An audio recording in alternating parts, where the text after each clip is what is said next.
Schönen guten Abend, good evening, ladies and gentlemen. Thank you very much for coming. I want to welcome on behalf of one of the hosts. Stefan Melle will then be the next host.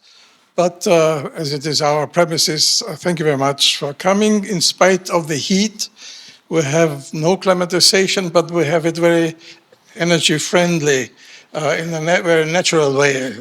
This way only, unfortunately. But nevertheless, I think it will be an interesting debate, perhaps not a heated debate, but an interesting and very important debate. When we deal with Russia, most of the time we deal with the foreign policy, with the war, but there is a close connection, according to my opinion, between the external policies, the aggression against Ukraine on the one hand, and the domestic policy and the internal political situation. There is no automaticism in this relationship, because when we see, for example, in Turkey now in these days, more and more dictatorial and authoritarian measures, it does not mean that it must lead to a war. But very often war or external aggression is connected with domestic aggression against one's own citizen. And that is the case, I think, in Russia specifically.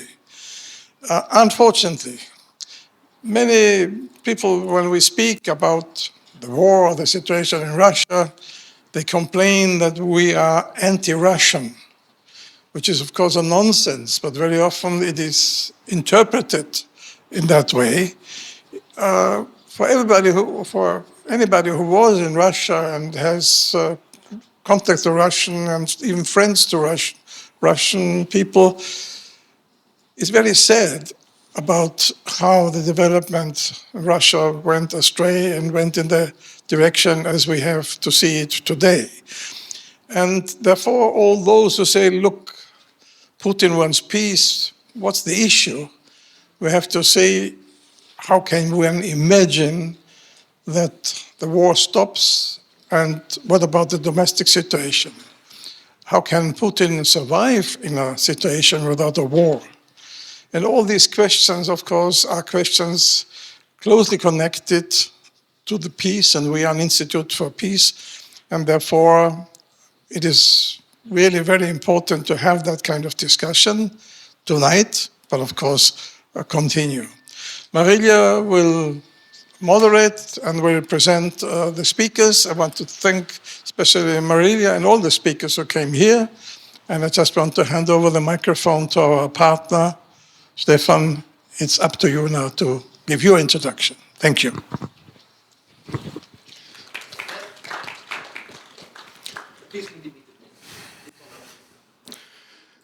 Good evening, and thank you for coming. A warm welcome from also us as representatives of the DialogBüro here in Vienna, quite new institution which is working on Eastern Europe civil society cooperation. And yes, it is also on Russia with the democratic forces and Belarus democratic forces. But of course, it's a time when we cannot speak not about Ukraine.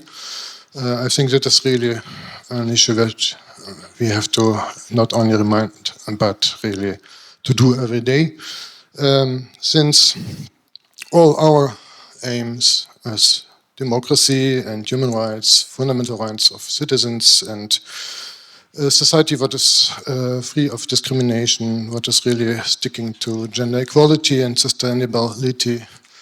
All these needs, of course, as was said, peace, yes, but peace also with security, and security with equality of the countries and their freedom. And I think these are the basic values that we had to speak about. Equally, if on foreign policy or on the situation within the country. In Russia, we have been seeing now for already 26 years this going into an open dictatorship. We are there not the first year, but already a couple of years. And we see also that this war against Ukraine started in 2014. Yes, then where the first territories occupied, annexed Crimea and in Donbass two regions, and it became worse. So this is, as was also said, of course, a very close connection. Yeah? Repression within the country then extends to repression and aggression against other countries. Here we see Ukrainian as the most touched, but we see also Georgia and Moldova and the Baltic states and others. Also, they can also become the next where Russian troops can step in if the regime, and it's of course the president, but also a huge, so to say, team around, and a lot of structures which really stick to such ideas of neighbors should be dominated, and countries around it are a sphere of influence, and they are not equal, and they are smaller, and we are bigger, and so on. This is really a long-lasting bad tradition, and people really fighting for democracy will not accept it.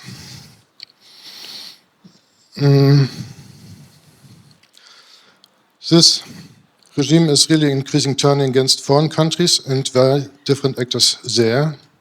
That is also assigned to us here, but it affects also the own people abroad. Just today we have learned that the Russian State Duma adopted a law that allows to frozen assets of emigrated Russians over offenses against the interests of the Russian Federation. You understand that these interests of Russian Federations are very broad to understand, and frozen is most likely also only the first step. Today, the interim situation is defined by unprecedented political repressions, by arrests and showcases in courts almost on an everyday basis. A country with an accelerating information and internet blockade is started with lasting days, then weeks, and a lot of important platforms are not accessible without VMP already for long.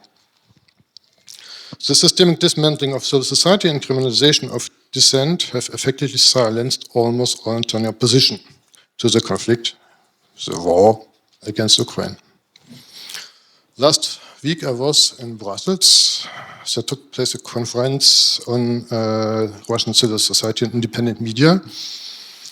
And one of the most intensive observations of the colleagues who recently visited the country for private reasons was the habit of self-censorship of everyone and everywhere. I think I will stop on that for now. It was said that the people are very interested now in the regions, on local issues and others, but I think it's also fatigue, it is also passivity, it is also not having an idea who wants, where to resist, how to resist. And so I think the changes will not come from there for now in the closer time. And the question is how we can together really resist this regime also from outside. And this is, again, on support of Ukraine. This is on support of other countries who are under threat. And it's also our own resistance and resilience. A lot of factors we have to work on, and I invite you to speak today also on that. Thank you.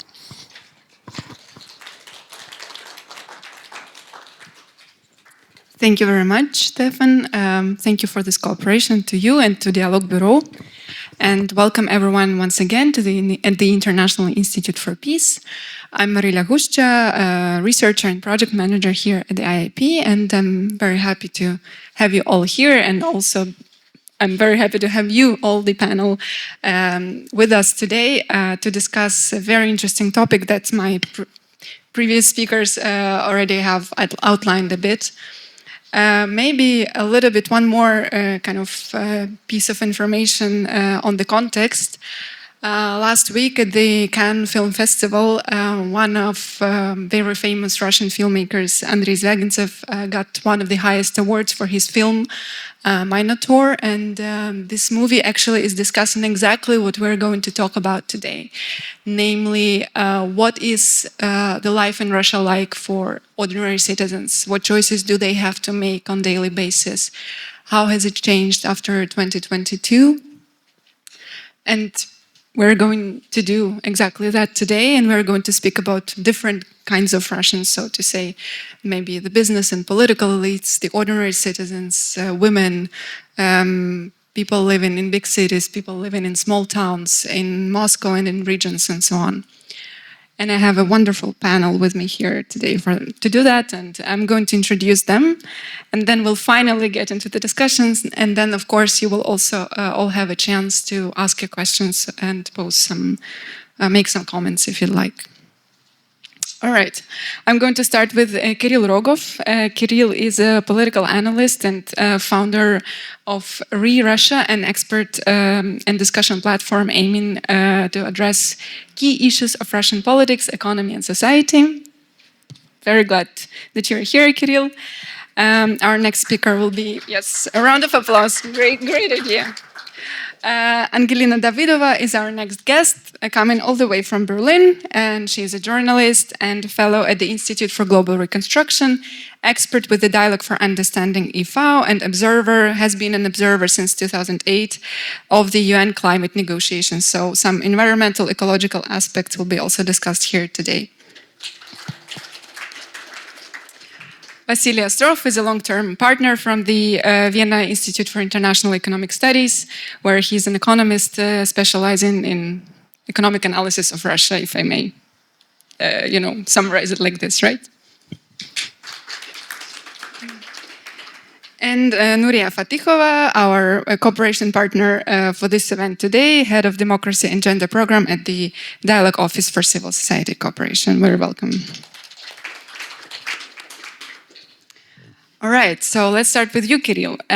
You wrote a very interesting article some weeks ago where you called the regime in Russia after 2022 military Putinism. So what kind of regime is that, and where is it today? Yeah. Maybe you should use the microphone. Thank you for inviting me, and thank you for coming. Yes, this is my term I used and invent. I want to distinguish that the term should distinguish the current regime which started after the full invasion, and the previous stage of the regime. Actually, the political regime, the Putin's authoritarianism in late 2000s and in 2010s, at the beginning of 2010s, this regime is what usually political researchers in comparative politology we calling such a regime competitive authoritarianism. So this is a type of regime with a low level of repressions. They have only targeted repressions. They have the main instrument of this type of authoritarianism is manipulations with elections, some censorship, but not extended censorship, some restrictions for opposition, and no ideology, no idea of mobilization of the society. Vice versa, the main idea of demobilization of the society. Usually such types of regime exist under good economic conditions. When you really have the good economy is the basis of their legitimacy. And so they do not need ideology and repressions too much.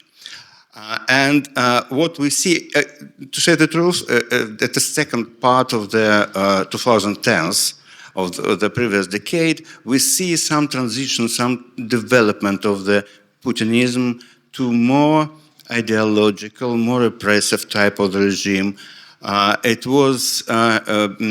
used some state nationalism, a kind of state nationalism and social conservatism as its ideology, but not too much, it was not still too much repressive and too much ideological. And very different type of regime we see after from 2022. We see the higher level of repressions, much higher level of repressions, extended propaganda and censorship, pretension for almost total censorship, higher level of repressions, and pretension for mobilization of the society on the basis of some ideology. It is quasi-ideology, but there is a core idea of hostility between Russia and the West, and the existential conflict between Russia and the West, and that this existential conflict is formative one for Russian statehood and politics. This ideology of besieged fortress. So this is much more close to classic dictatorship, and this is a different type of regime. And actually, for more than 4 years, we can see three stages of the development of this regime, of this military Putinism. Actually, this regime was formed at the beginning as some sort of improvisation. It was the reaction on this fail of blitzkrieg idea, blitzkrieg scenario, which Putin had at the beginning of the invasion. He thought it would be for several weeks, and so he was unprepared to what really happened. And the formation of a new regime was like a reaction on this failure. So that was improvisation. And from March 2022 till the end of 2023, till the July 2023, we see this period of instability for the regime, because he needs to create real war machine to fight for a long war. He needs to mobilize manpower for real war. He needs to stabilize the situation within the country and to repress those who were against the war, and to stabilize elites that were also shocked by this. 1 minute, and we have 1 minute and 2 other stages. So, okay. The second stage was the most stable for the regime from the second half of 2023 till the end of 2025. It was the period of military growth. It was the period of stability within Russia. And it was the period when Russia was has the time to win the war of attrition. Because the general assumption was that Russian military power, Russian economy, and manpower is much greater than European, and that is why Russian victory is inevitable. And now, from the end of 2025, we entered the third stage of the regime development, and this is characterized by three things. Huge disappointment within Russia that the war is not ended till now, for 4 years. The bubble of military economy is burst. And the third one, we see that it looks like Putin and Putin's Russia waste its opportunity to win the war of attrition. Because for 2 years, he could not realize his abilities in manpower and economic strength. And now we see that the new technologies of the war, there's this wall of drones, is capable to make this opportunities of Russia in its main power makes it not so important, or not important at all.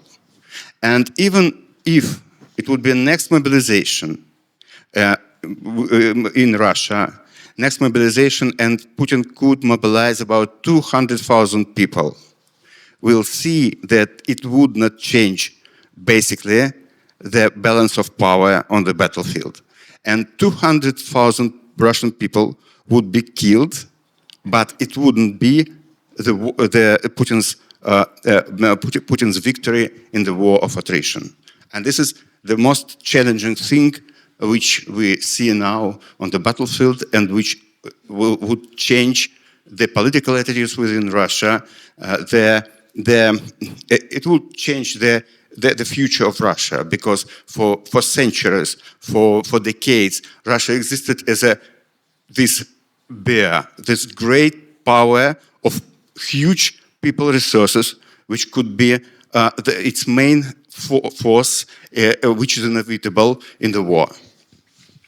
Thank you very much. So, to summarize, at this third stage of military Putinism, it looks like a very unstable regime, and it's hard to say what might come next. Maybe let's keep this thought for the next round of discussion for you. But let me turn to Angelina right now and ask you about ordinary Russians. What does life in Russia look for them today? How do they live? How has it changed? Maybe it hasn't changed for some of them. Please. Thank you so much, and also thank you for inviting me to come in Vienna and speak here tonight. I'm very happy to see some familiar faces in the audience, and also a lot of new faces for me. I very much look forward to our fruitful discussion tonight.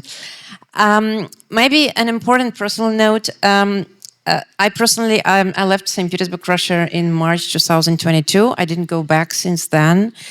And the way I get information from within Russia is, well, through various channels, like media channels, as we all know, like oppositional media, Russian media still in Russia, Telegram channels, people I'm constantly in touch with, colleagues, family, friends who are still there. There's also quite a lot of regular meetings happening between civil society experts, journalists, scholars who are still in Russia with us, people being outside. So there's a lot of I would say streams of information taking place and exchange taking place. And this is where I get my knowledge, and this is where I get all the stories which I'm going to share. I should say, full-scale invasion begins late February 2022. It is perceived as a shock for the general public. For the shock for various groups of population, those who might later potentially support it, those who might resist it. So it's an overall situation of shock. And then after this, there was a certain normalization of the situation, and overall the major opinion groups have been formed in society, like who was more for it, who was more against it, and the great, so to say, gray majority in the middle. You know, these people who were very often say, well, there lies on every side. It's hard to find, who to believe to. We don't know. We don't really know. I mean, it doesn't concern us. Then the next shock was obviously the mobilization in the autumn of 2022. That was the next shock situation. Once again, it has been processed. Some people have left the country. Some people have returned. Some people, unfortunately, died. The war, unfortunately, continued. But then once again, it got normalized again to a certain extent within society. So that I would say people regularly going to Russia or coming from Russia, say summer 2023 and like later, you would very often hear stories like, well, if you go to the regions which are close to the front, so like in Western Russia, there people are much more concerned about it, right? Because they were much more affected by what was happening in the real war. But if you go somewhere like Urals or Southern Siberia, you might have much less reactions. And if you go to big cities like Moscow, St. Petersburg, you would hardly notice any difference with the pre-war situation. Now, that was once again around 2023, 2024. I mean, against this situation, also maybe referring to what Kirill was saying earlier, repressions were increasing, right? And the atmosphere of fear was appearing. Once again, if you spoke to people, you would hear quite a lot that people were afraid to express their opinion. Obviously, publishing anything critical on social media could be a reason for you to be legally charged and imprisoned. And you would very often hear stories about people like, we are afraid to speak publicly about politics in restaurants or in bars. And so a lot of people retreated again to their kitchens and were having their kitchen talks about the topics that, I don't know, before the beginning of the full-scale invasion were possible, even in public spaces, like, you know, similar to this one. Repressions are growing, as Kirill was saying. They're much higher, but I mean, I still have a feeling, and I would still say they're still targeted repressions. They're very, the scale is higher, but they're still not massive. And it's also important that they are very highly exposed in the media, like media reporting a lot about it. Every single case is being reported, both by the critical media and by the state media, right? There are no such cases that people disappear. For example, the way it happens in Belarus or in a few other places, right? Where someone disappears, you don't hear about them. And then, so that was the situation, I would say, like 2025. Once again, when I speak about it, I very often think that a lot of what's happening within the society, it doesn't come to a single narrative. 1 minute, I see. So there are many stories. There are stories whether you go to a big city, whether you go to a smaller city, whether you go to a region with a high proportion of indigenous groups, and then I think Nuria will be talking more specifically about this. The situation started changing a few months ago. And I think that's a very interesting process we are observing now. And I would outline two main factors here. One factor are increased targeted drone attacks on critical infrastructure. In most cases, this is oil infrastructure, oil refineries, oil containers, oil ports, also airports. More oil spills, further environmental pollution. People are becoming increasingly worried about that. People living along the Russian part of the Black Sea, or people living in other places, also around St. Petersburg, for example, where a number of oil refineries and oil containers have been destroyed. And even such a phenomenon as oil rain has taken place. I mean, we literally, like, I still work with a number of environmental groups back from Russia, and dozens of people were writing to us asking, like, what do we do now? Where do we get information? Because the authorities were reacting in a way they usually react. They were hiding information, not providing it, not giving any instructions. And when people see something like oil rain, they're like, what's happening? Like, why? Like, what are we to do? Are we supposed to eat iodine? Like, what's happening? And another very important factor is obviously the restrictions on internet usage. Mobile internet has been restricted for a number of months now. Further messengers have been blocked in Russia, like WhatsApp and Telegram. People are still using VPN. People are still using various other technical solutions, but for the general public, there are a lot of difficulties now to access something like Telegram or Instagram or whatever. And I think that is another ground, that is another reason for dissent. Now, the next big question is whether this new dissent is going to lead us into somewhere else. But that's maybe a question for another round of discussion. Thank you. Thank you. Exactly.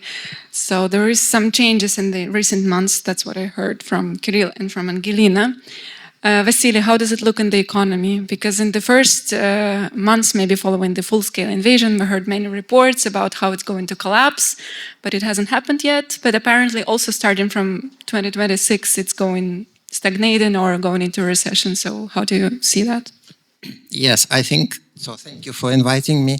I think there were several surprises that this war and that this whole situation, this geopolitical conflict has brought. So one big surprise was that the war is still going on, that Russia has not been able to win. I think pretty much everybody was expecting Russia to win soon, not only the Russian government, but as far as I know, also the CIA director at the time, he thought it would be a matter of 3 days. So everybody was mistaken. So this is one big surprise. And another big surprise is that the Russian economy did not collapse. Despite everything, there are problems now, but it did not collapse, although the sanctions that were imposed on Russia were really huge. Yeah.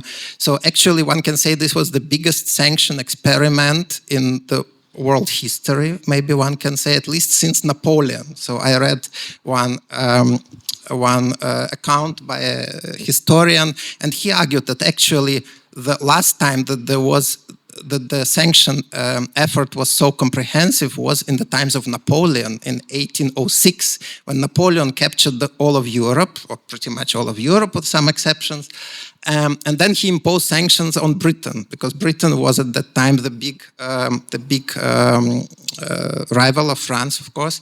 And so he imposed sanctions, including all prohibition of trade. The European ships were not allowed to dock in British ports, and so on and so on. So actually, the extent of sanctions that have been imposed on Russia now can be compared only to that. And if you look at the economic performance over the past few years, then you saw there was a shock, as has already been mentioned at the beginning. There was a boom in 2023, 2024. It was a boom. And now there is stagnation, or maybe it will be even a recession. So there are problems. But I would say, maybe I will be a little bit provocative, I would say that this is not so much because of sanctions. Sanctions have contributed to it to some extent, but it was not the main reason. The main reason was the Russians themselves. So Russia is I think, it's my personal opinion, it is a strange country. It is resilient to pressure outside, but Russians are quite good at making life difficult for themselves. So, for instance, the Russian central bank has been extremely restrictive with respect to monetary policy. So they put everything, all available instruments at fighting inflation, and they killed economic growth. So in my view, this has been really the main reason for the past, growth slowdown, and for the stagnation, for the economic stagnation that we observe at the moment. So actually my task as a neutral analyst is to try really to think with a cool head what has been good, what has been bad about the economic effects of the war. And it's not a trivial story. Actually, you have good sides and bad sides. And I think that so far, so in the short run, really you could see certain benefits from the war. I don't want to sound cynical, but there was a model that can be called in economic terms the military Keynesianism. Yeah, it was, so Kirill mentioned military Putinism, but here it's military Keynesianism. So what happened is that the Russian government changed its fiscal policy radically. So during the decade, more or less, preceding the war, it was really mostly fiscal prudence. So basically, the government was starving the economy of necessary investment and social spending and so on and so on. Now, after the war started, of course, from the point of view of the Russian government, the war had to be won, so they had to run budget deficits. And these budget deficits, in macroeconomic terms, they are good for the economy, yeah, because they drive economic growth.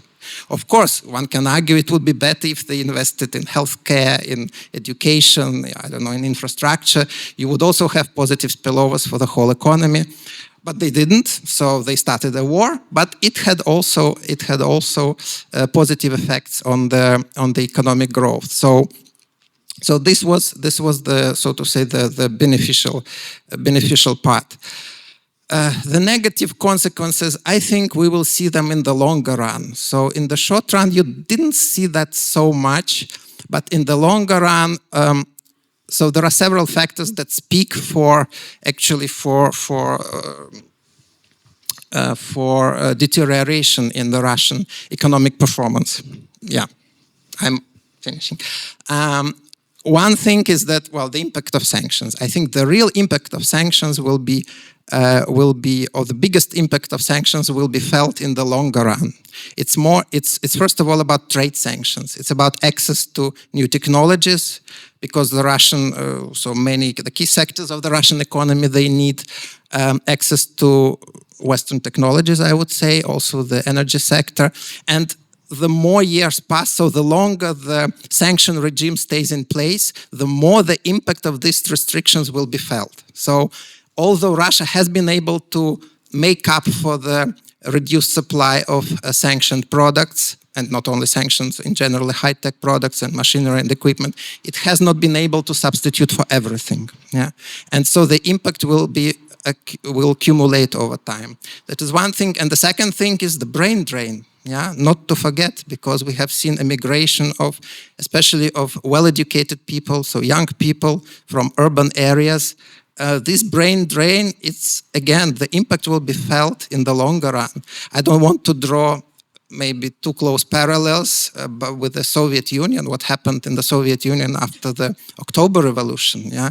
So when, you know, the better off layers of the society, or a large part of them left the country, the bourgeoisie, aristocracy, and so on, the Soviet Union felt the impact of it for decades. So actually the intellectual potential was undermined by that. And it may, although it is not to the same extent as it was at that time in the Soviet Union, but we are observing something similar. We have been observing something similar, and this is not good for the Russian economy and society. Thank you.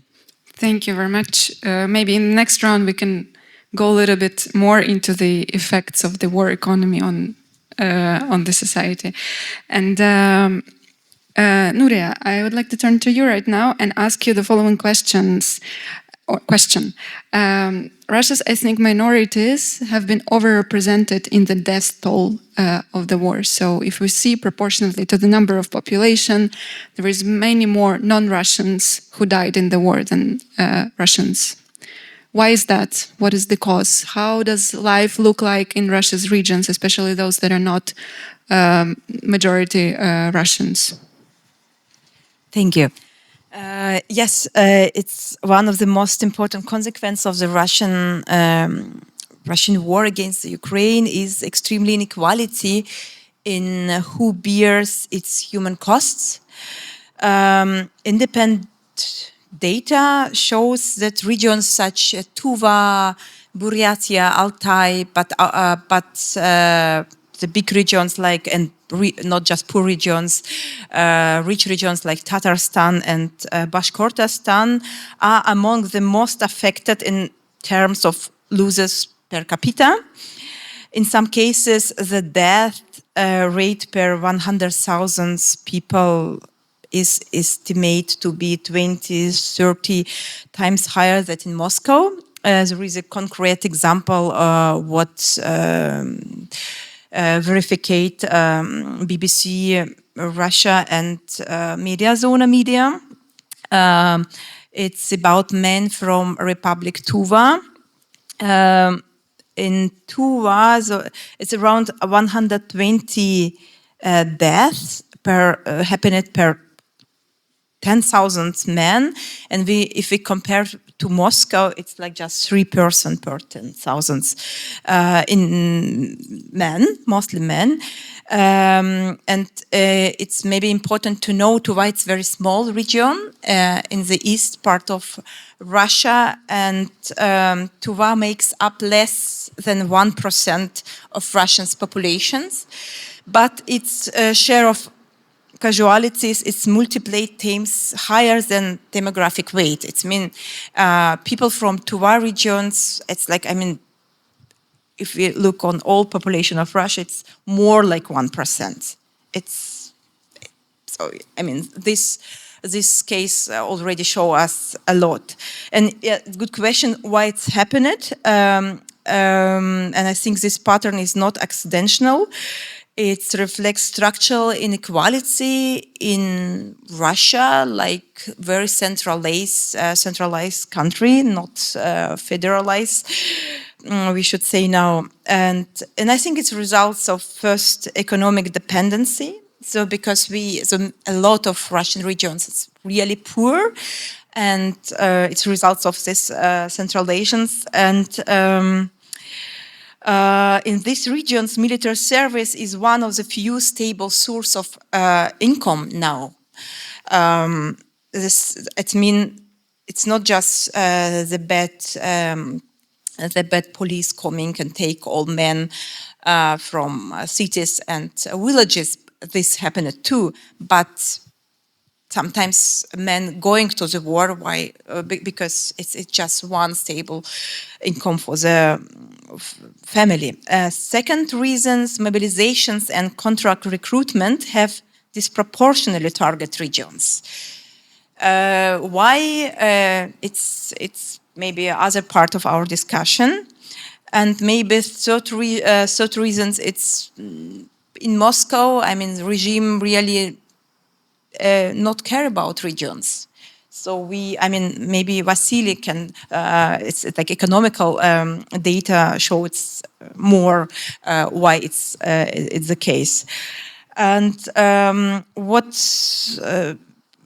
other things, I just want to say, what is war? Yeah, and it's actually part of my speech for today. War is always a policy of violence, but who starts the war? If the war starts from the right-wing regime, what we have, in Russia now, it's always toxic masculinity and impact mostly. So, it's impact on women, for example, and it's reduced the women role to the reproduction's role. It's important to talk about today too. And the third, it's if this war has a neo-imperialistic character, then it's a result of this inequality, what we see inside Russia. So it's, in all this dimension, what it means this war impacts the regions. We see what happened with women in regions. We see what happened with violence, criminalization in regions, and we see what happened with national ethnic minority in regions. I think maybe I don't have so much time. What is maybe important now to say? So in this last year, happened very strange things against the ethnic minority. For example, it's more. It's really a repressive law against the minority languages. And one of the case, it's already this year, 2026. It sounds for us, it's like something funny. Russia protects the Russian language and forbidden in their city space write something in other languages. But if we look from the perspective of Russian minorities, it's mean in national republics, it's forbidden already to write the name of, of the shops in the local languages. It's mean the local languages, it can be Tatar, Tuva, Sakha languages just will disappear from the public space, and it's one of the other things what happened to ethnic minority.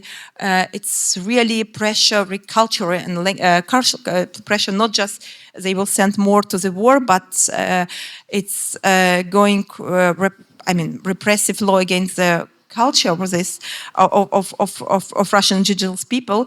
Again about language. So I think it's happened in 2024. And now is the children in this who should who should go to the children, they should go to the school. For these children, so the first language for these children should be Russian. Like independent media, Beta media, showed just 1% of children, from indigenous people of Russia, have opportunity to learn the language of the of the family in the school, and I think this showed us a lot of things, and it's maybe. We can talk about later, but it's for me just important and very connected to this war. Absolutely. How I summarize it is that neo-imperial war actually reinforces inequalities inside Russia itself. So maybe we can go a little bit deeper in the next round into these inequalities. Kirill, you already outlined the 3 stages of military Putinism, and you're saying that at this current stage, there is biggest disappointment in the society. So what might come next? Is there going to be a further toughening of the regime? Is there going to be a collapse or some sort of split in the elite, or what should we expect? Is it possible to predict? Yeah, people always think that political analysts are predictors and this they know the future. No, they don't. Yeah, I don't know the future. And to say the truth, we are at the very beginning of this 3rd stage of military Putinism. And what I can say today, what I can describe and what I see is this very important difference in the 3 dimensions. The first dimension is that exactly this is an amazing fact and amazing new notion that Russia is not invincible as we expected. We expected that its advantage in manpower is the basis of its invincibility, and we see that no, it's not. Now it is not so. It isn't like this. The second dimension of this total deterioration. The second dimension is economic situation and deterioration in economy. And I see, well, I absolutely agree with what Vasily told and how he described the situation. There are some social consequences of the economic deterioration which we see now. And in my platform, you mentioned in my platform in Russia, I'm going to publish in 1 or 2 days the review of the current public opinion surveys in Russia. And most interesting thing for me is the huge deterioration of social attitudes and of how people estimate the economic conditions and what they expect from economy. And this is a very impressive deterioration. And actually, in figures, in statistics, we see that in the first quarter of this year, the real people's disposed incomes are growing, still growing for 1.5%. But actually, when real incomes are growing for 1.5%, it means that in one part of the society they are growing for 3-4%, and they are declining in the other part. And this is what I suppose is happening in Russia. And this economic deterioration is very important because you have 2 points of disappointment. So the disappointments about this war, which couldn't be as people suppose now, couldn't be win, economic decline, and the third one is the huge battle about the internet, when Putin's regime is pretending to control all the internet connections and internet sphere. So we see that it is top-down phenomena, because we see the same dissatisfaction, growing dissatisfaction in elite and among citizens, among men citizen, Russian citizen. And what is important, Putin's majority during those years of the war was not consist of the supporters of the war. It mostly was consist of some supporters of the war, some group of supporters, people who really are authoritarian and imperialistic and want Ukraine to be defeated and captured. Yeah, there is such group in the society. I think about 15% like this. But the central part of the society, the main part of this Putin's majority, was loyal to Putin's regime and to the war, but not supportive. There is a difference between to support something and to be loyal to something. So they think that like this, it's not our war, it's Putin's war, but we are loyal to Putin, and she had to manage all this. He started all this, he had to manage all this. While we are now okay, because economic is good, and this Keynesian, military Keynesianism Vasily mentioned is working. In fact, it was a little bit bubble. This economic growth, in my view, it was a sort of bubble in economy, and now this bubble is bursting.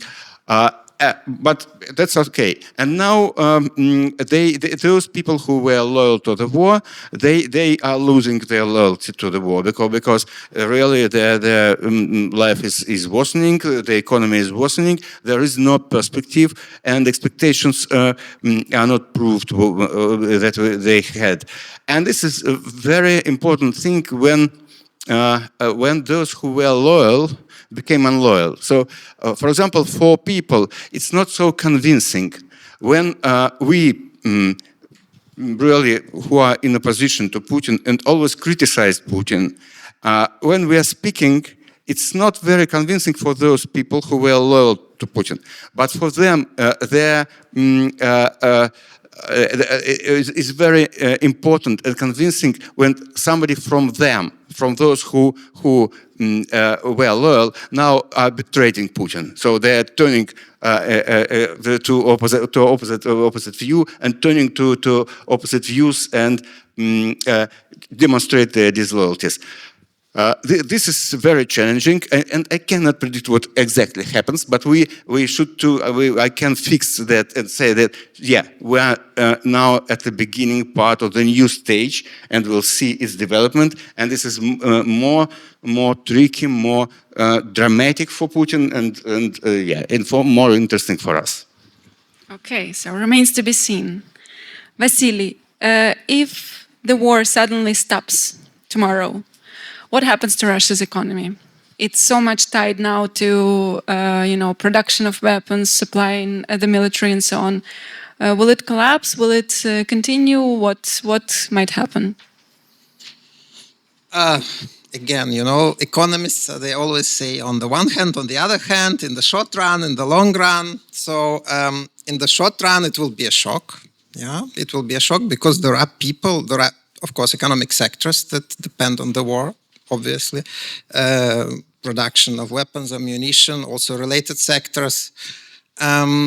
People who get payments for going to the war. Yeah, I think there was analysis in Russia that they estimated around 2% of GDP. These are only the payments that people get who go to the front. So they have monthly salaries. They have one-off payments for signing a contract.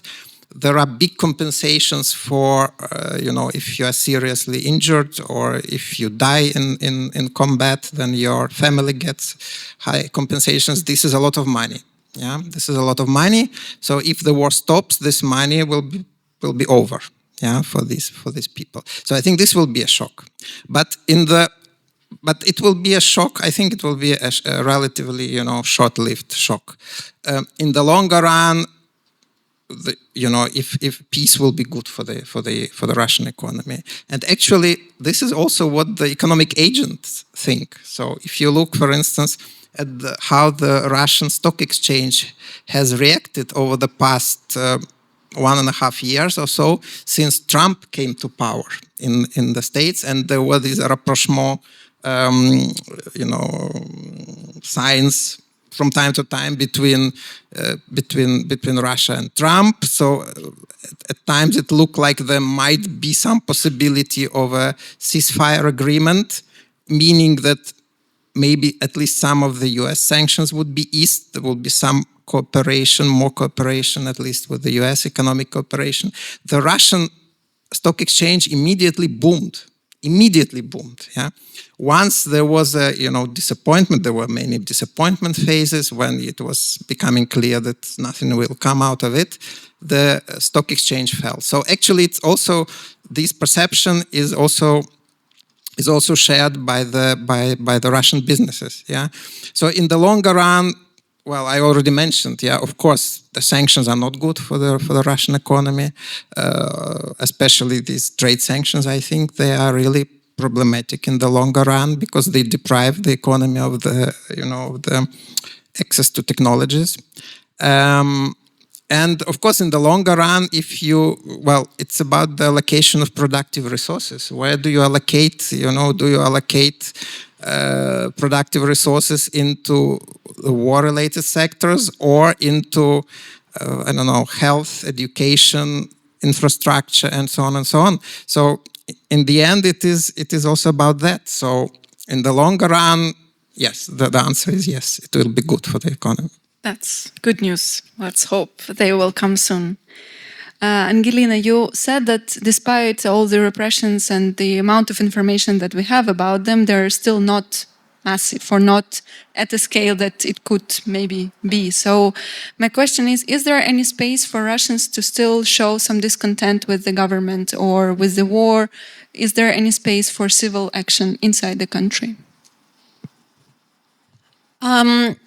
Well, I think an answer to the question, like, why don't Russians protest and why don't Russians overthrow the government? Like, we already got that answer in 2022. We also realized that basically protesting openly in a political system which is in between, like, authoritarian and dictatorship regime is very dangerous. It's very personally dangerous. You can be prosecuted, you can be put in prison even for a critical comment on social media. Some people are still doing it, I should say. And I personally have a lot of respect for these people.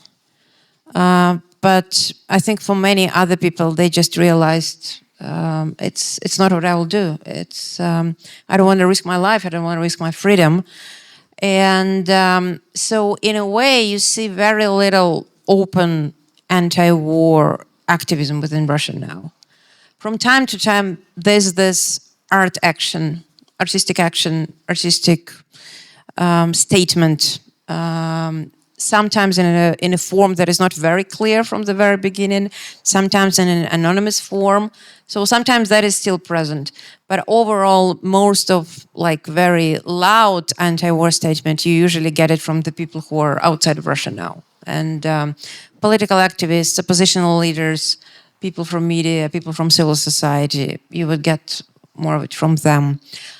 But then surprisingly, I would say the civil society within Russia, even though it had a lot of restrictions, I would say it's still like not completely disappeared. It's probably civil society, well, it like exists in almost every context, just in various forms.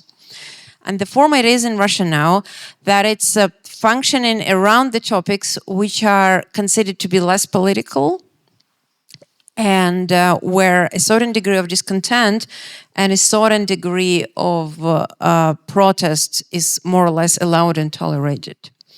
An interesting example here is that I already mentioned that internet restrictions, and a couple of months ago a youth movement against this internet restrictions was formed. And then those people were prosecuted very severely, like they were questioned, some of them were beaten, and a lot of them just left the country. There was an interesting article about that interview with them in BBC Russian, I think, a few weeks ago. On the other hand, we do see some, for example, environmental protests still taking place. And that is very often to be considered a local issue, not directly related with the war. Even now, when we have all this sea pollution, water pollution resulting from the drone attack, very often it's not being openly said, oh, why do we have this? Because it's a drone attack, because of Russia's war in Ukraine, but it happened, right? It happened. Now, what should be done? And so environmental activism is still being accepted in certain ways, as a form of real grassroots activism, not being influenced from abroad. And we see it in case of oil pollution now. We see it in case in, air pollution. Like a few last days, we saw dozens of people in Moscow come into protest action against the park being destroyed. There's a park in Moscow which used to be a nature protected area. Now, unfortunately, last year, Moscow changed the status, the legal status of all its nature protected areas, and now they're just called natural parks, which much weaker protection status. And one of these parks was to be destroyed for construction of some military infrastructure. And dozens of people went to protest this. And I mean, we'll see how the situation develops, but it looks like at least they were heard. I mean, at the moment, construction works have stopped. But this is really, it's an ongoing story as I speak. And likewise, another very interesting example here is that, once again, connected with nature protected reserves, there were a few changes in legislation last year and this year. Like last year, clear cutting around Lake Baikal was allowed, and that legislation was passed. And then shortly after it, amendments to the legislation on nature protected areas was about to come into power. It was actually adopted by the Russian parliament, the State Duma, in its first reading. And that amendment would allow much easier to take out parts of natural reserves, natural parks, and just build anything there. Civic infrastructure, military infrastructure, tourism objects, roads, new housing, whatever. And I should also say, I mean, what we see in the last few years is that Russian nature protected areas, they are under a major threat from two main actors. Actor number one is tourism. Domestic tourism is booming. People are traveling less abroad. There's much more need for local infrastructure. And so in a lot of nature protected areas, from the areas around the Black Sea to Kamchatka and the volcano lands of Kamchatka, there are more and more attacks on nature protected areas and attempts to build a new luxurious ski resort or something similar. And so back to this, so there were attempts to introduce amendments to this legislation, which would make it even easier. But surprisingly, this time, it got a very negative reaction from the professional environmental community in Russia, including scientists, including Romanian NGOs, Romanian environmental experts. And there was a big campaign. And now it looks like this change in legislation has been pulled on hold, at least until the elections, which are coming in September, right? Parliamentary elections are coming in September, so at least until then.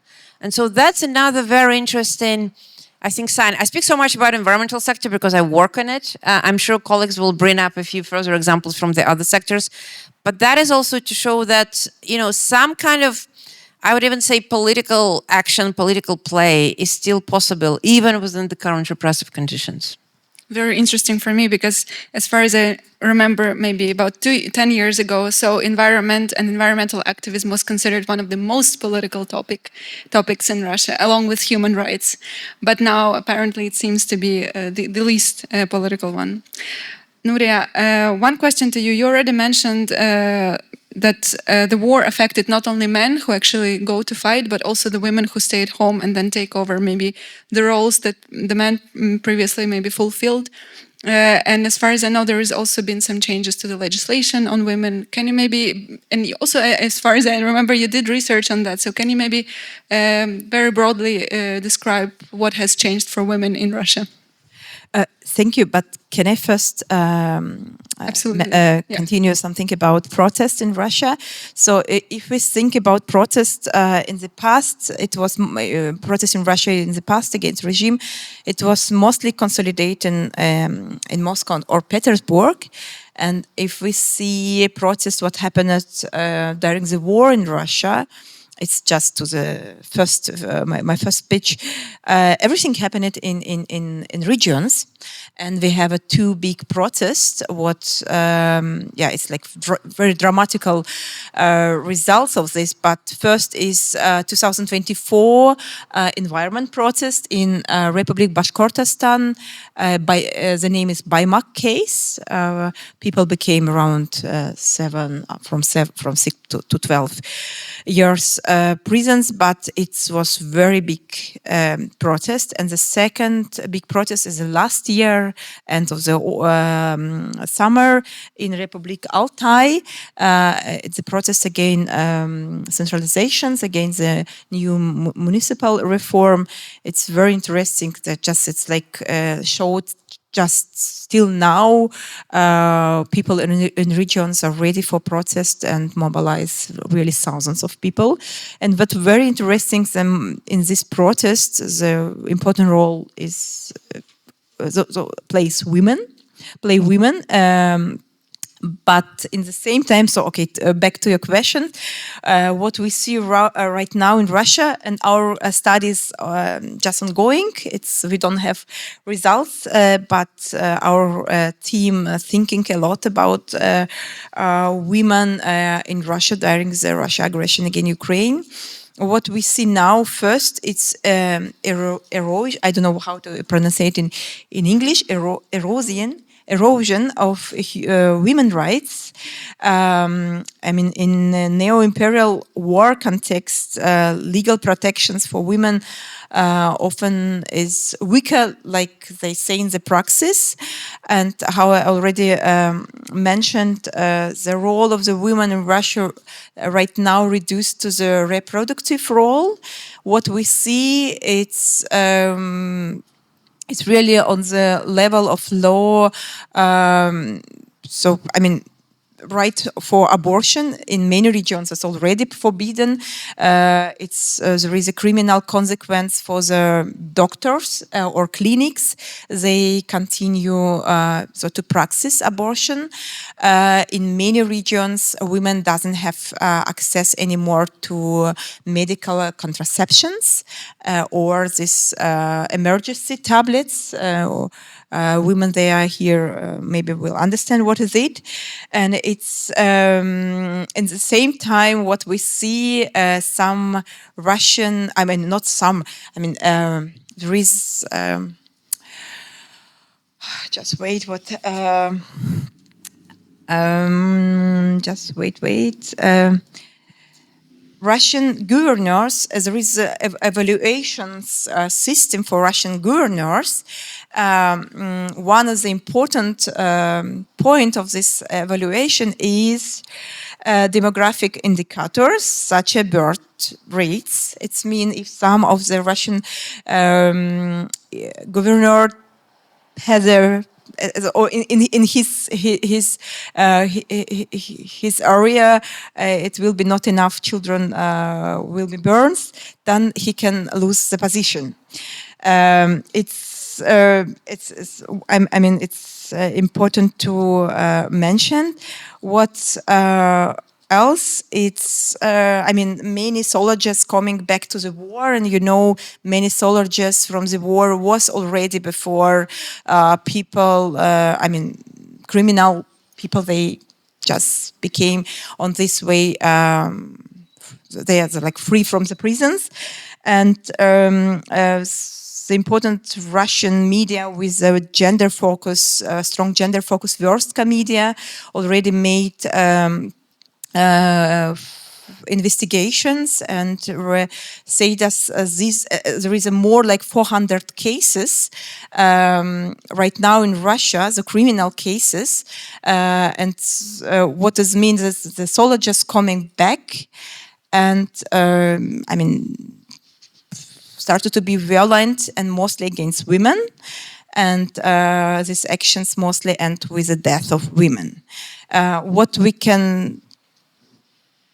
What we can, I mean, expect for the future in Russia, we can expect just violence will be against women, domestic violence will be I'm rising, and yeah, it's I think yeah.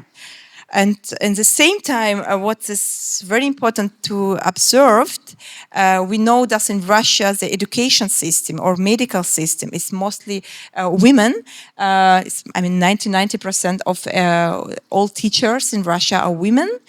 And the role of propagandists, it's a role for women in modern Russia too. It's mean all these female teachers should teach children in the school about how great is Father Russia and how good is the war against Ukraine. So I just wanted to mention some phenomenon. Yeah, thank you very much. So the demographic issue is a very central one, as I understand, and also the role of basically spreading propaganda, unfortunately. Let us maybe turn to you and collect a couple of questions. So please raise your hand if you want to ask one, and my colleague has a microphone for you to actually use. So please, the lady in the first row. Thank you.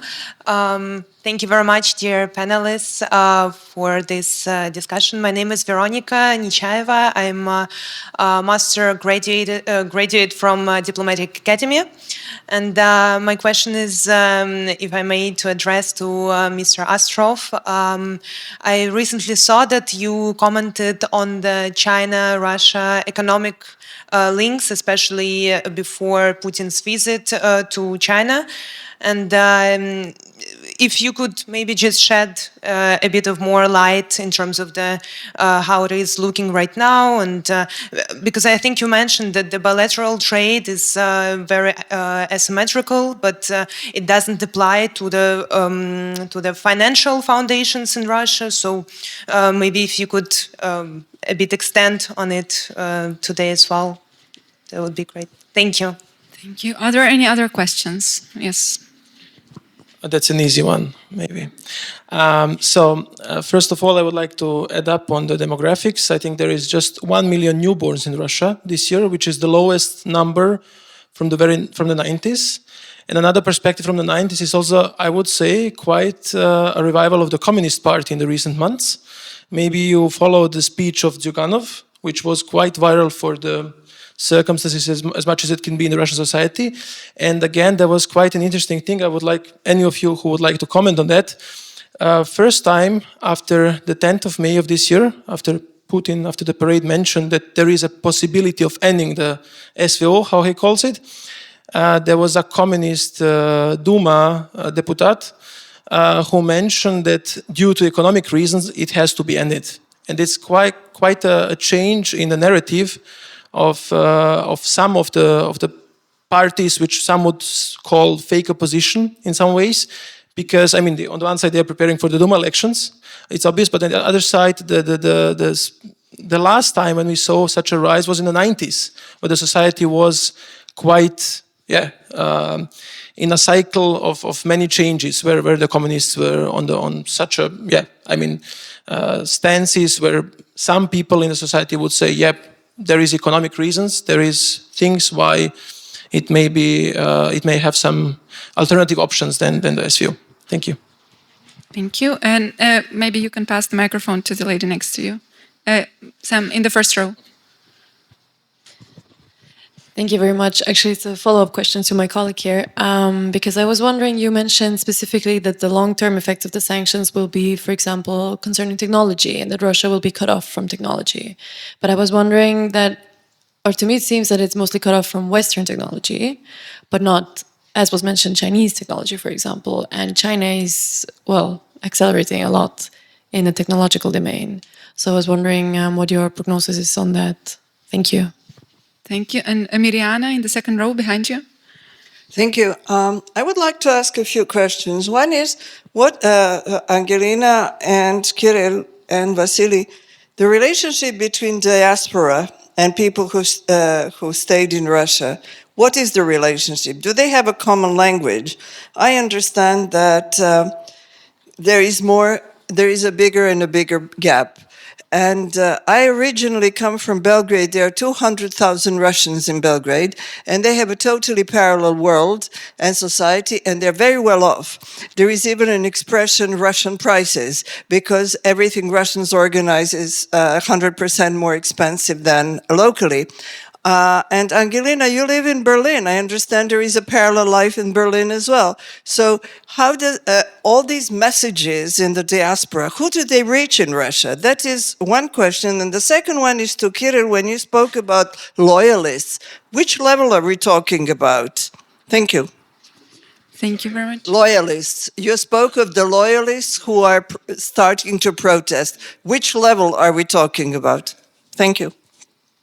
And one more question here from Stefan, here in the first row. Thank you. That's also on the Duma so-called elections. There's a try to bring up as many as possible candidates who took part in the war against Ukraine. And as we see, all the mechanisms of power are circularized around Putin and Kremlin. Why it is, however, needed, or they think it should be needed to have these participants of war, and in fact murderers in the Duma. Thank you. And one last question behind Mirjana, the gentleman. Okay, thank you. I may stand up. It's good to stand up for a short time. My name is Johannes Ruppert. I've been taxi driver, software engineer, and my relation to this discussion is in the Cold War. It was the most interesting time in Eastern Germany, traveling and also having very interesting discussions with the security apparatus. Yeah, that's my background. A very simple question. Did I get it right? Tula, one of 3,000, and excuse me, I forgot the name. One of 3,000 and more than one of 100 population died in the war, and Moscow region one and more than 30 times as much. Moscow less. Yeah, of course, as much persons per. Okay, thank you. All right. I think we can then start with taking some questions. Maybe let's start with Vasily. You had two addressed.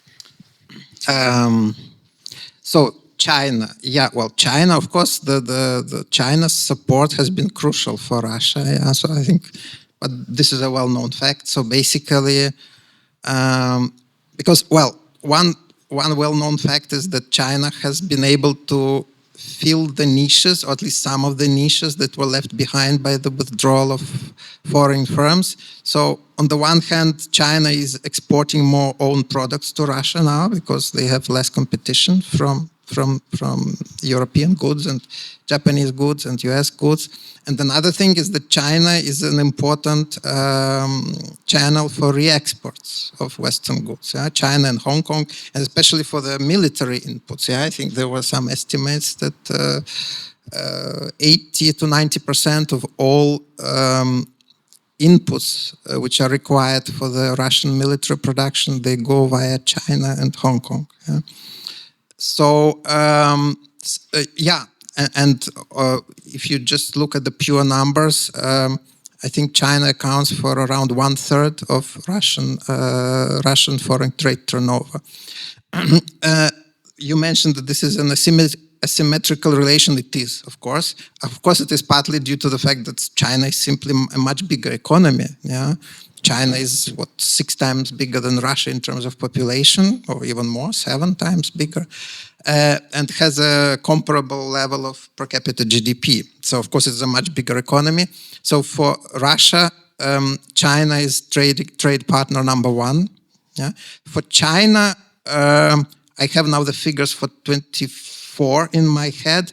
I think for China, Russia was the 8th biggest trade partner, yeah. So behind the European Union, US, Japan, South Korea, but also Taiwan, Vietnam, and something else. So behind Vietnam, yeah. So for China, these opportunities, economic opportunities that are opening or that opened because of the war and because of the sanctions, they are nice, but they're not crucial. For Russia, I think that China's support has been crucial. Yeah, without China, the Russian economy would have been lost. Yeah, because diversifying to Latin America or Africa is not really an option. Was not really an option. So that is, I think, answers your question. Oh, yeah, but of course, this asymmetry, this translates into bargaining position. Yeah. So both on the export side and on the import side. So on the export side, of course, it is a well-known fact that Russia has been able to divert its oil exports to China and India, but at the expense of lower prices. Yeah. So the market power of the new customers, of course, it translates into prices that they can dictate, basically. Yeah. So now this has changed a little with the war in Iran because Russia's position has strengthened, but still the discounts are there. And also on the import side, from the Russian point of view, so there was an estimate that the sanctioned products that Russia is still able to get via China, they have become more expensive on average. So I remember one study claimed that they became 20% more expensive than before the war, before sanctions. And this is mainly because of the market power that China has. Yeah? And by the way, also, especially if you look at the gas sector, so the redirection of gas exports from Europe to China, there are huge problems. There are huge problems because the old pipelines, so you have infrastructure, existing infrastructure, the pipelines that used to transport Russian gas to Europe, they run to Europe from Western Siberia. There is only one pipeline that goes to China from Eastern Siberia, and there has been a lot of, for years they have been negotiating about a second pipeline, this Power of Siberia 2, but there are many problems there, basically. So I don't want to go into details, but it seems that it's not going really very fast. Whether the China can replace Western products as a source of technologies? This is a very good question, because China is developing so fast that, what was not possible yesterday is possible today, and tomorrow it will be even more possible. So I would say that yes, the time works. In that sense, the time works for Russia, because if China manages to further upgrade its, the sophistication of the products that it produces, also including semiconductor chips and so on, because there was a lot of, there were arguments before that, for instance, China is not able to produce the most advanced chips like Taiwan or the US. Apparently now it is producing already, or at least to a large part. So this may change, but if you look, this is on the one hand. On the other hand, if you look, what has happened so far on a sectoral level, you see clearly cases where China has not been able to substitute for Western products. So if you look at aviation, they have huge problems, because the Boeing and Airbus machines that fly in Russia, they need respective inputs from Boeing and Airbus in order to continue operation. And it is very difficult to, I would say, smuggle them through third countries for different reasons. So it doesn't really work. So, for instance, this is a clear example of a sector where this substitution through China didn't work, at least so far. And if you look at the car industry, actually Russia has a very well-developed car industry. So basically all Western brands, they were present in Russia before the war. It was a very successful, I would say this was a very successful policy by the Russian government to attract these car producers, and they all left, basically. They all left after the war started. And now, of course, there is AvtoVAZ, the domestic producer. The Russians are buying much more Chinese cars, but anecdotal evidence suggests that it's not the same. So, it has been not a complete solution so far. Thank you, Kirill. We also had some questions addressed to you. may I start with, I would like to add something to economic part of the discussion. When we are speaking of what would happen when the war will end, so today we have actually three questions. If the war will end, if the war in Iran will end, and what will happen with sanctions. And so this is the triangle of Russian economy future. Actually, I think that what is very important in sanctions and what is a very important part of sanctions and its long-term influence on Russian economy, and what is one of the biggest problems with the relationship with China is the problem of private investment in Russian economy. So now Russian economy is out of international market, and there is no private investment. And China, contrary to the expectations of Russian officials, is not going to invest in Russia as well. And this is the basis of I would say that there is some disappointment in Russian business elite about China, growing disappointment because they expected that they were new friends and that China will replace the West in this role, but actually it doesn't happen. So I'll come back to my political arena and say about yes, I was saying about this phenomena of loyalism, yes, which we distinguish the support for Putin, support for the war, and loyalism to Putin and to the war. And this is big phenomena. This is, I think, the biggest part of the society and the biggest part of the elite of thinking so and doing so in this way. They are loyal, not supportive actually, but loyal. What we see now, we see some people signaling that they are, so this phenomena of renegades of loyalty, yeah. Some people are signaling, some people are important and interesting. For example, there is, this Instagram diva with a huge, she is about beauty, about, I think she's living in Monaco, and yeah. And she appealed to Putin and got 15 million likes under her appeal, and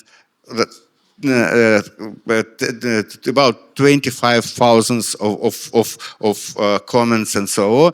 Yeah, and this is very important. And what is important about her, that she is professional about in a sphere of popularity. So she feels very, very well what people will buy, what you can sell to people, where you can find 10 million likes and 10 million followers. And she first she make some post video, some video with some critics of the situation in Russia, no appealing to Putin. And she got 1.5 million people who liked this. And after, in a few days, she made this second video with actually repeating the first one, but as her addressing to Putin, and got 15 million. And this is interesting because this is real market of sympathy. Yeah. Yes.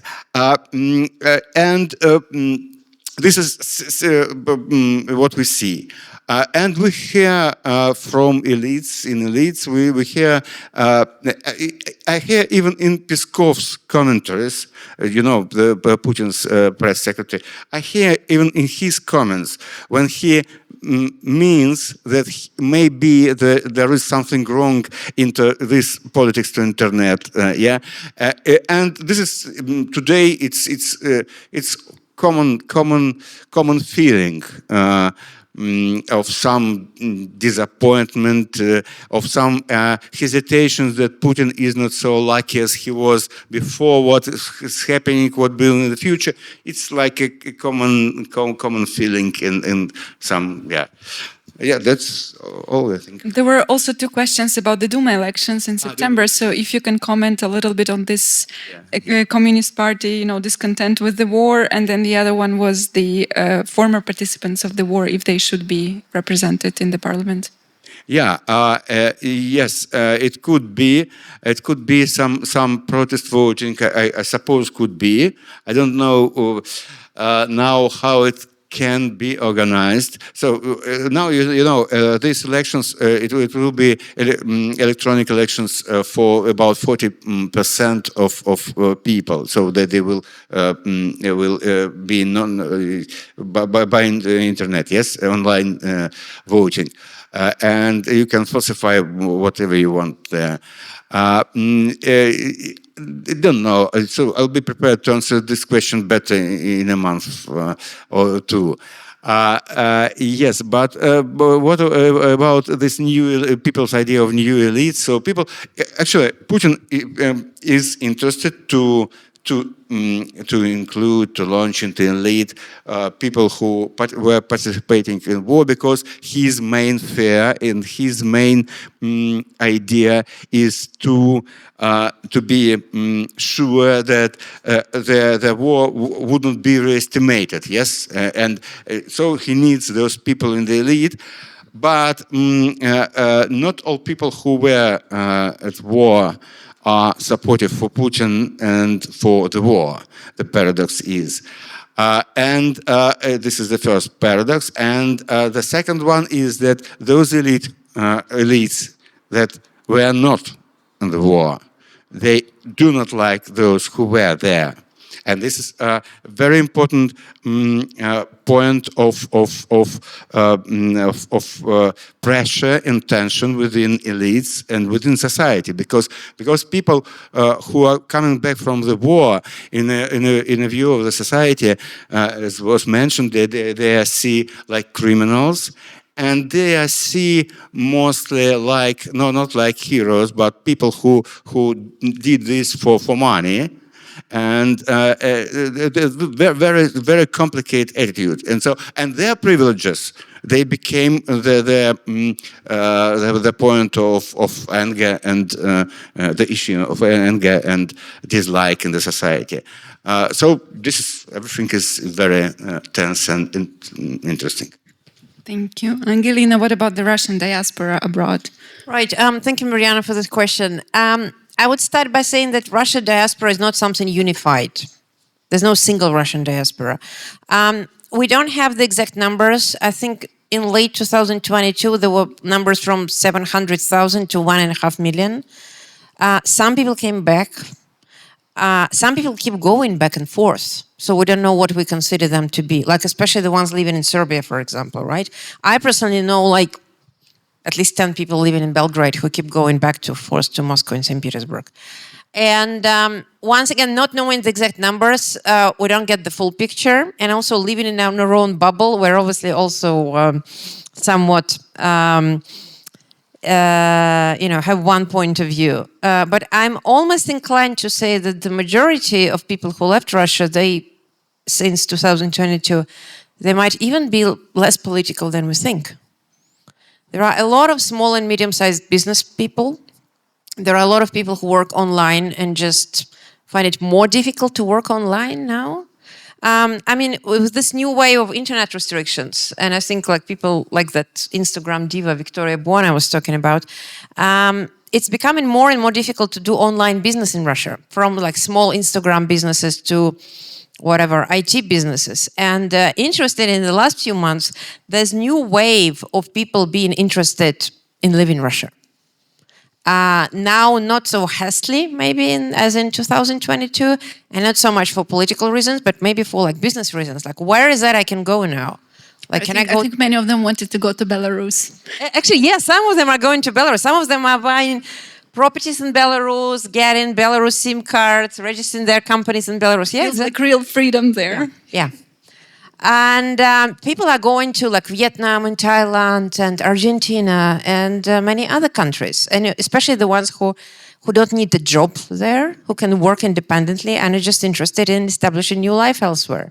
So a big proportion of Russian diaspora is unpolitical. They just, I mean, we can still say they left Russia because conditions for making their own business are not good, because they don't want their children maybe to go to state school and be brainwashed. This is also another argument I very often hear.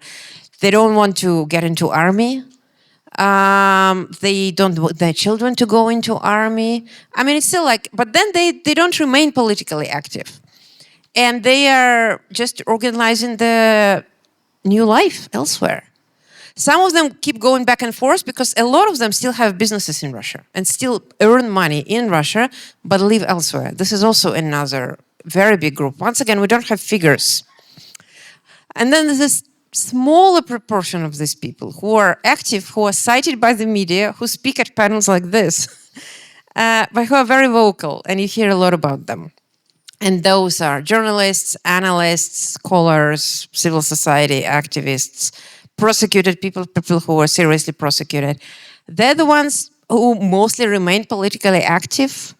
I mean, there are a number of very important political powers outside of Russia, from the FBK, so the former Navalny people, to new political actors like Ilya Yashin, who you know, who's about to announce about the creation of his new party pretty soon, and like many other political actors, who are all trying to work out, like, where's Russia now, and what is it that we do once regime changes, and then there's this window of opportunity. So they write a lot of scenarios, they write a lot of programs, and many of people sitting on this panel probably participate in creation of this.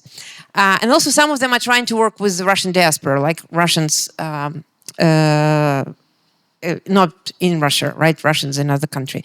So in a way, if we speak about the first group, I almost don't think they're, I mean, some of them cautiously like split up from Russia and they say we're creating our life elsewhere.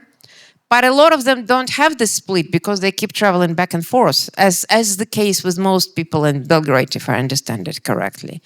And then the ones politically active and the ones most vocally active, they're the ones who very often have this public conflicts. You also hear a lot about, and you also read about.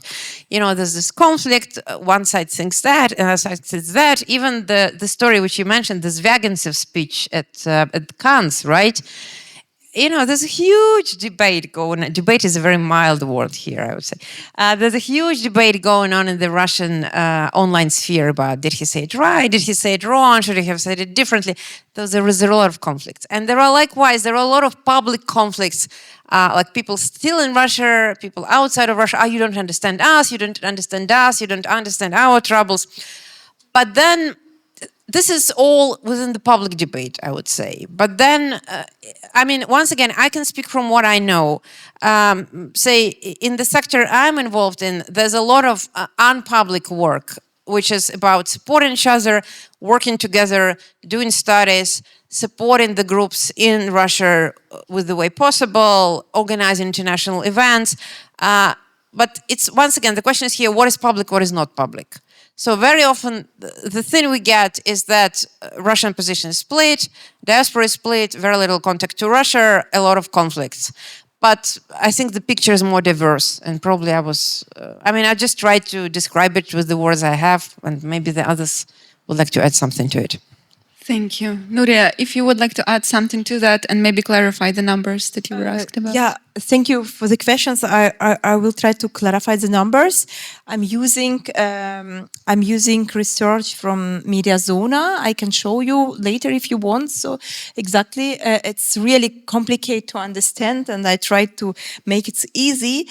I can try different way to say what I said before. Republic Tiva. So I see now the other.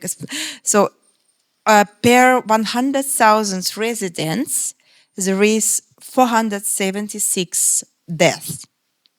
It means, and in Moscow it's 20 or 30 times less. If it's and twice number one.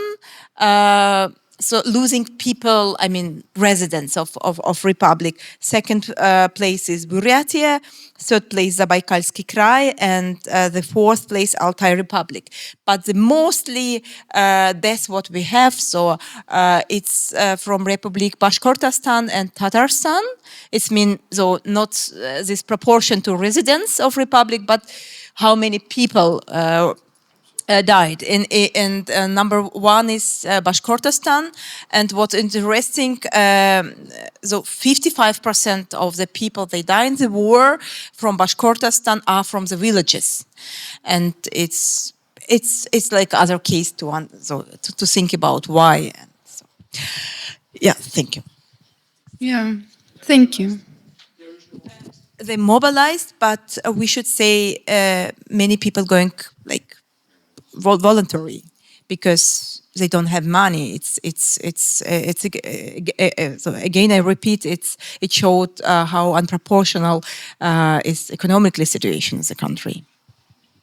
Yeah, I see there are Proxy of poverty.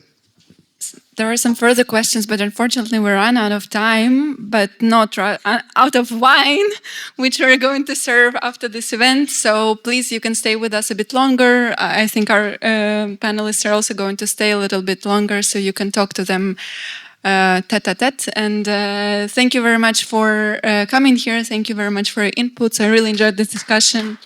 And see you next time.